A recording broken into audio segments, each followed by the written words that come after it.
ପିଲାମାନେ ତୁମକୁ ଯଦି କିଏ ଚାଲ ଆମେ କଙ୍ଗାରୁ ଦେଖିବାକୁ ଯିବା ବୋଲି କହେ ତେବେ ତୁମେ କ'ଣ କଙ୍ଗାରୁ ଭାରତରେ ଦେଖିପାରିବ? କେବେ ନୁହେଁ ପିଲାମାନେ।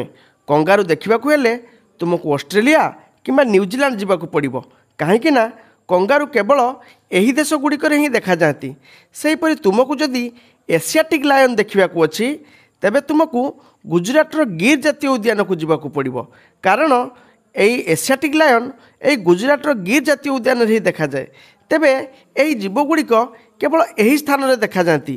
ଏହି ଜୀବଗୁଡ଼ିକ ଏହି ସ୍ଥାନର ସ୍ଥାନିକ ଜାତି। ତେବେ ପିଲାମାନେ ତୁମେ ଜାଣିଛ କି ଏହି ସ୍ଥାନିକ ଜାତି କ'ଣ? ହଁ ପିଲାମାନେ, ସ୍ଥାନିକ ଜାତିକୁ ଇଂରାଜୀରେ ଏଣ୍ଡେମିକ୍ ସ୍ପେସିସ୍ ବୋଲି କୁହାଯାଏ।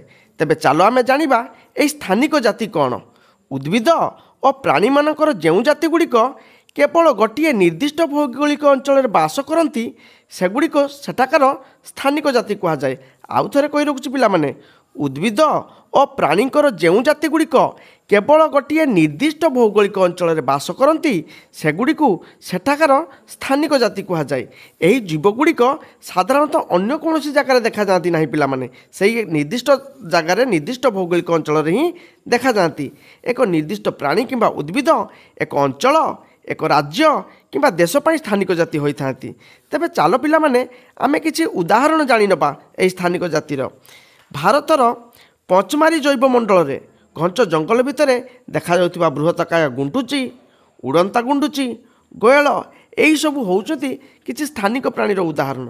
ଠିକ୍ ସେହିପରି ସେହି ପଞ୍ଚମାରୀ ଜୈବମଣ୍ଡଳରେ ଦେଖାଯାଉଥିବା ଶାଳ, ବଣୁଆ, ଆମ୍ବ ଗଛ ଏଗୁଡ଼ିକ ମଧ୍ୟ ହେଉଛନ୍ତି ସ୍ଥାନିକ ଜାତିର ଉଦ୍ଭିଦ। ତ ପିଲାମାନେ ଆଜି ଆମେ ଜାଣିଲୁ ସ୍ଥାନିକ ଜାତି କ'ଣ।